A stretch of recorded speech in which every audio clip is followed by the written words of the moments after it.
Ah.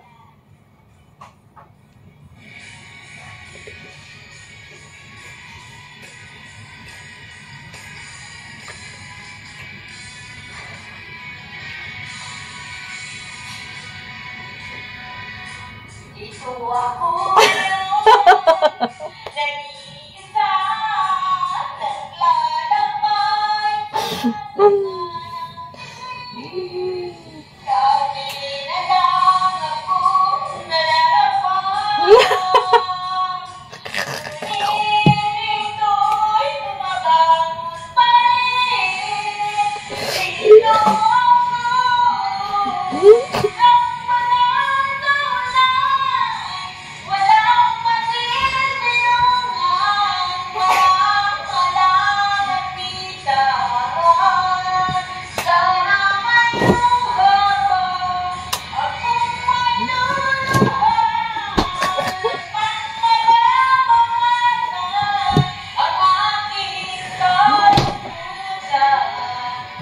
Ah, diba? Ayos yan.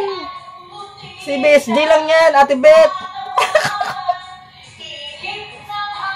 ng hangin at ang katahimik, bawat pagkakunang at ang lamig, waring nakuto sa pagmaglaw.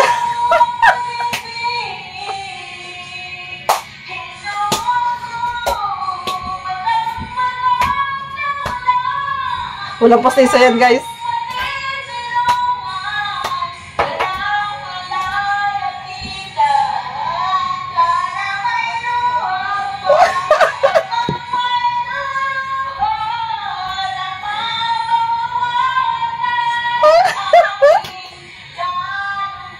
Sige, laban!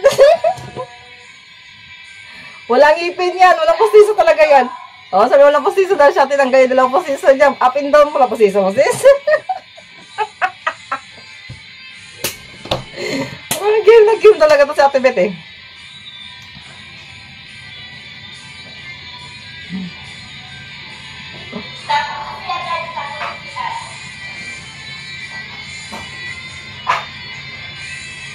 Huh? Philia music. Ayan.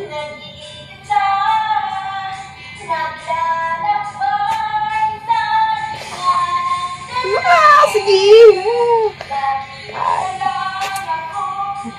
Sana masaya ko dun.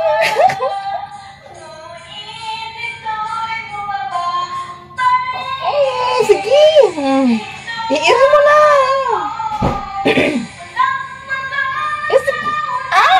Ilabas mo.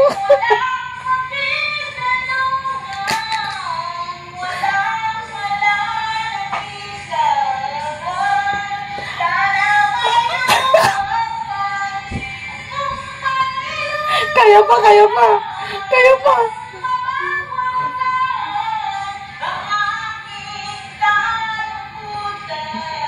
Sige. Nagtatago lang yan, nagtatago.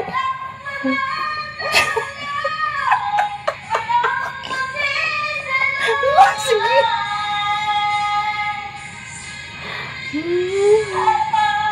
Ha? Ah, sige.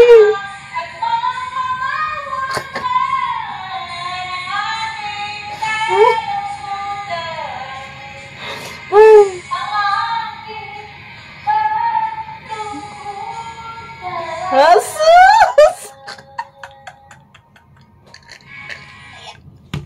May pag-ganun po talaga siya. Yan. Yan po ay si Ate Beth Official or si BSD OFW Vlogs. Yan, kaibigan ko na yung matagal na dito sa YouTube. Alam niya kasi mga ganyan, palaban talaga yan kasi sumasali-sali sa mga ganito din ginagawa ko dati noon. Tapos, isa din siya OFW sa Bahrain. Which is, si Ate Beth ay, parang itong libangan niya rin yung YouTube. Matagal na rin siyang sa abroad. So, syempre mag-isa lang sa bahay, di ba? Kaya, naging, ito nga, yan, na-enjoy sa social media, ito sa YouTube. Kaya, nakakatawa talaga si Ate Beth. Which is very, She's a good friend of mine also sa YouTube. Hi! Grabe, no? Laugh trip talaga ka, Ate Bit. Alam mo kung saan ba yan siya, guys? Nasa CR lang yan. Inutusan lang siya ng amo niya na maglinis ng CR. Ang tagal-tagal niya magtapos kasi nga, nagkanta-kanta pa siya. Tapos sa kwento niya, naabutan daw siya ng amo niya. Bumalik pala yung amo niya. Narinig siyang kumakanta. Kaya tinanong ng amo niya, Ramadan ngayon? Sabi niya, kumakanta ka? So, yun talaga ang buhay OFW. No, lahat ng gagawin ay para malibang lang talaga ang mga sarili namin. Kung saan-saan lang kami sa mga sulok ng bahay, ng amo namin, nag-aano dyan, para mag-enjoy lang talaga kami. Ilibangin yung aming sarili. Kasi kung isipin namin mga stress sa buhay, stress sa trabaho, stress po saan-saan, mga stress na yan.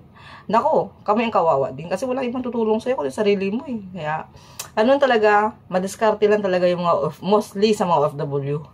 No? Nagagawa ng paraan ang isang bagay na malungkot ay ginagawang maging masaya. Kasi kung malungkot ka at intindihin mo yung, or entertainin mo yung pagiging malungkot, nako, walang mangyayari sa buhay mo. Kaya, yun lang. Dahil, napasubo siya sa mga hamon-hamon ko din. Ages lang talaga din ang sakalam. Yun lang. And have a good night. Bye.